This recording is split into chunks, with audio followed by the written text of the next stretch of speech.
Hi there, thanks for joining us on TCM. I'm Ben Mankiewicz. It's August, so that means summer under the stars. Every day we'll have 24 hours of movies with one specific star. Today and tonight, Sidney Poitier. Up next, Poitier appears with Tony Curtis in a role that brought Poitier his first Oscar nomination, putting him in competition against his co-star.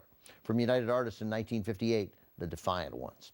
Poitier and Curtis play a couple of convicts who escape when they're involved in a car crash, but they can't run far or quickly. They're shackled together by a 3-foot chain.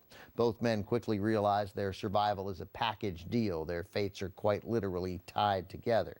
That wouldn't be easy under any circumstances, but in this case, they hate each other, a symptom of Tony Curtis's character, Joker, an unrepentant racist. Producer-director Stanley Kramer and Sidney Poitier eventually made 3 films together that addressed racial issues. This was the first. The second was Pressure Point from 1962. The third, Guess Who's Coming to Dinner from 1967.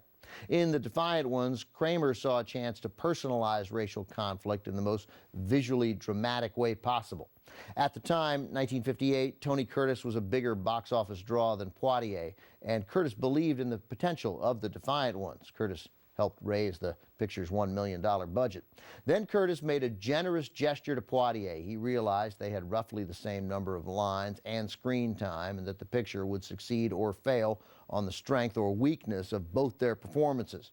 Curtis told Stanley Kramer he wanted Poitier's name alongside his, above the title.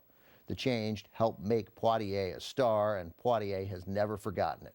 Both Curtis and Poitier were Oscar nominated as Best Actor for The Defiant Ones, and there's a good chance they canceled out each other's votes. David Niven ended up winning for separate tables. From 1958, also with Charles McGraw, Lon Chaney Jr., plus Cara Williams and Theodore Bikel in Oscar-nominated performances, The Defiant Ones. Sidney Poitier jumped at the chance to star in The Defiant Ones, but complicating his decision was an offer to play a role he wasn't as excited about, Porgy, in producer Samuel Goldwyn's production of Porgy and Bess. Poitier admitted that he had no musical talent, but he had verbally agreed to play the role, and he believed that if he said no to Goldwyn, it might lead to a lawsuit and the end of his Hollywood career. So he arranged to make The Defiant Ones first and then report to the set to play Porgy. The musical was not a financial success, and it actually caused a rift in Poitier's friendship with Harry Belafonte. Belafonte turned the role down, saying it was too demeaning. He was disappointed that Poitier accepted it. The friends, though, eventually made up.